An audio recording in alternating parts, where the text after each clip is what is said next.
Bienvenue dans la capsule de ce cours en classe inversée. Dans ce cours, nous verrons les matériaux de l'écorce terrestre, c'est-à-dire les cristaux, les roches et les minéraux. Nous nous intéresserons à l'étude des minéraux. Comment identifier un minéral? La première étape est de décrire les propriétés physiques du minéral inconnu. Ensuite, l'étape 2, consulter les ouvrages de référence où les minéraux sont classés dans des tableaux récapitulatifs. Le déroulement de l'étape 1 se fait à travers 10 actes. Premier acte, désigner la forme des cristaux. Deuxième acte, préciser l'éclat, c'est-à-dire l'aspect de la surface qui réfléchit la lumière. Est-ce métallique ou non métallique?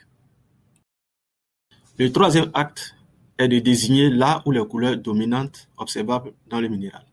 Le quatrième acte est d'extraire la poudre, encore appelée le trait, c'est-à-dire la trace laissée par le minéral lorsqu'il est frotté sur une plaque de porcelaine. L'acte 5 consiste à évaluer la dureté de notre minéral sur une échelle allant de 1 à 10. Pour ce faire, il faut noter le résultat du minéral lorsqu'il est rayé par l'ongle du doigt ou une pièce de monnaie ou une lame de couteau ou encore si le minéral raye une plaque de verre. Le sixième acte est d'utiliser un marteau pour rechercher la présence de clivage et ou de fracture dans notre minéral.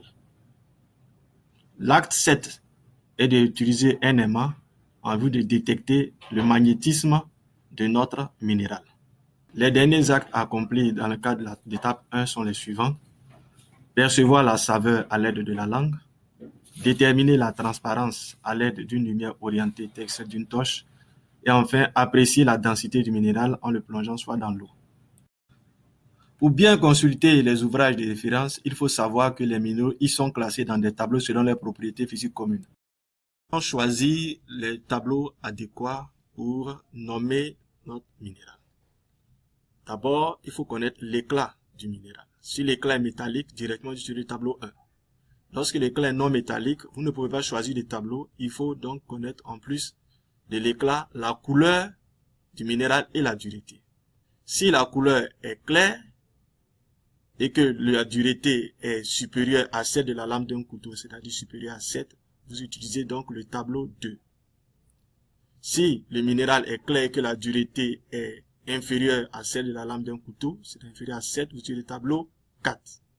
Si la couleur est foncée et que la dureté est supérieure à celle de la lame d'un couteau, c'est supérieur à 7, vous utilisez le tableau 3. Lorsque la couleur est toujours foncée, mais que la dureté est inférieure à celle de la lame d'un couteau, vous utilisez le tableau 5. C'est la fin de cette capsule. Remerciements à vous et à tous nos collaborateurs.